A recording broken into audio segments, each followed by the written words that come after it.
In all religions in the world, without exception, there is the concept of evil. There's Satan, there's some kind of bad god, be it Zoroaster, for example, in their religion, where there is a good god, there's a 𝗧𝗼𝗱𝗲, there's a bad god, his name is Ahriman. Oh, and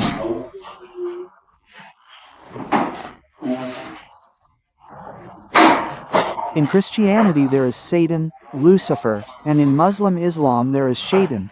There are all sorts of things. Each religion has its own kind of bastard. Ah, so why is he so bad?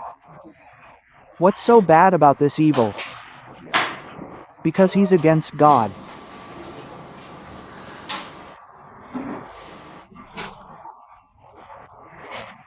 And this is present in all religions, because all religions, except Judaism, have certain relationships, that is, a certain element of dualism or idolatry. That is, they have good and evil. That's what dualism is. There are always two principles in the world, right? Good and evil. Two principles. God is good, Satan is bad. And so they fight each other. And in Christianity, it's an angel who, as it were, rebelled against God.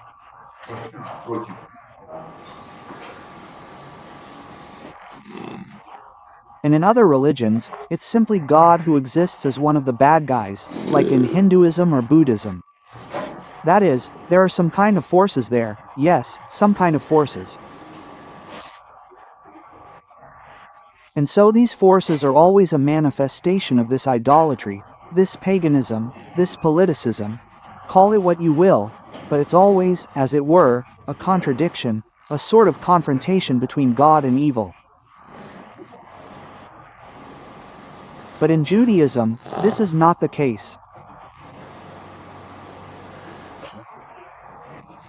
We understand that evil is not someone bad. No, that doesn't exist.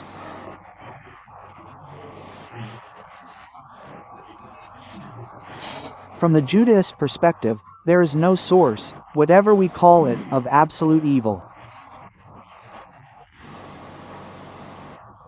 There is evil, but it is not absolute.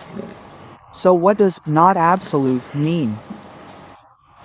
No, there is no god of evil, no Satan or angels or anything like that. Yes, that doesn't exist in Judaism. In Judaism, there is no such thing as absolute evil. So what about that bad thing that's happening? Something in the world, let's say, someone fell and hurt themselves, starting with that girl who pricked her finger with a needle and ending with 𝗧𝗏𝗏𝗏𝗏𝗏. Basically, it's the same thing, only it's on the same rock, right? That is, this is the minimum, and this is the maximum, but basically, it's the same idea. Something bad, something not something bad is happening. Where does it all come from? And who is the source of evil in this world from a Judaic perspective? We understand that evil in this world is an integral part of good. In other words, if we translate a simple concept into simple language, evil is our free will.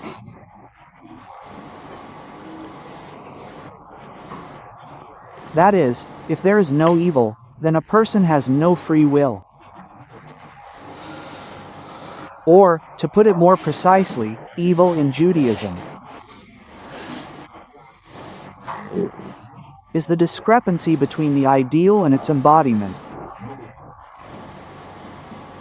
The very fact of the existence of our world is evil, because our world, as you rightly said, in principle does not correspond to its ideal. The source of evil is God, not Satan. In Judaism, Satan is God. We call evil as our ignorance, our lack of understanding of what good is, what exists, why this happens to us. And if, when a person understands this, then evil ceases to be evil. That is, evil is not some objective fact. From the point of view of Judaism, There is no such thing as evil. Evil is our lack of awareness, or, for example, when the light is very bright, it hurts the eyes. We squint. This is because our perception of it is limited. But we understand that the essence of this evil, its source, and its purpose are only positive, only good.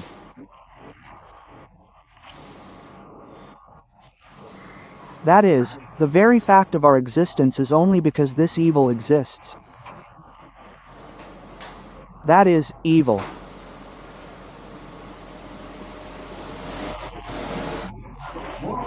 Is our opportunity to become better and to be something better. And in order to be better, you need to be able to be worse. That is, you need to be something that is not less than ideal. And this difference between the ideal and the actual, we perceive it. This is how we grow. This is what we call progress, development, elevation. And thus we become better and better. And thus we learn to live by this ideal. Yes.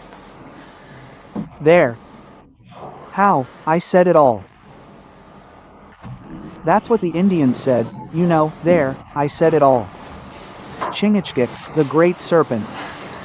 When the world is completely corrected, then there will be the Almighty, and His name is one. And what is His name? It's a little strange that the Almighty has a name. After all, a name is always for someone outside of Him, right, as we understand it, right? That is, outside of the Almighty, His name is our world, that is, His manifestation.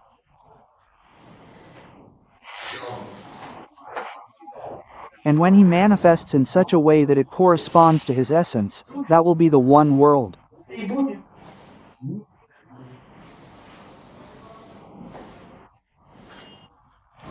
And so, this discrepancy between the ideal and the ideal can be increased or decreased.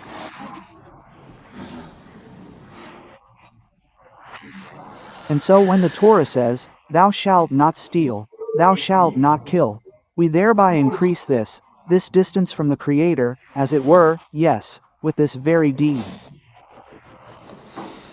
And when we do good, we diminish it. Lessen it. And this is what 𝗧𝗿𝗍𝗶𝗁𝗆 means. The Almighty has many names, you probably know, yes, but there are 7 main names. Each name defines a special manifestation of the Creator, that is, a type of its manifestation.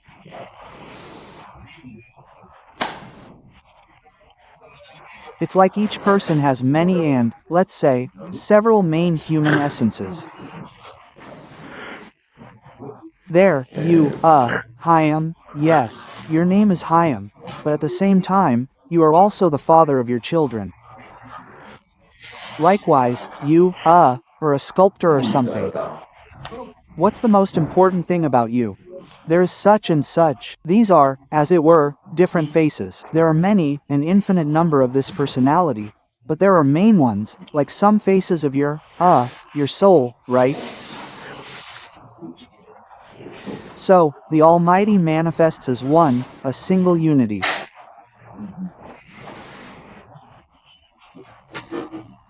This manifestation is called, say, power, a unified power, and He also manifests as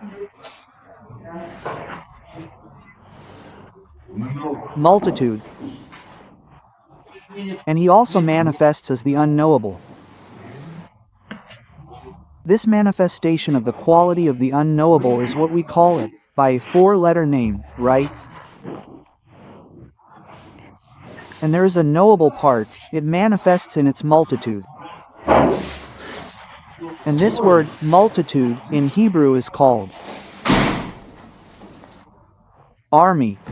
If we translate this word precisely, 𝗍𝗍𝗶𝗁𝗆, or, as they say in Russian, 𝗧𝗏𝗏, yes, 𝗧𝗏𝗏 is like that. What is 𝗧𝗏𝗏? 𝗧𝗏𝗏 is 𝗧𝗏𝗃. What is 𝗧𝗏𝗃? That is, it is meant to be an army, yes, like an army, a 𝗧𝗲, yes, as you can see, the word king is In the plural. 𝗧𝗲, an army, in the plural, armies, that is, the God of armies. This is what is emphasized about this part of him. Yahweh said, I form the light and create darkness. I make peace and create evil. I, the Lord, do all these things. Isaiah 45:7.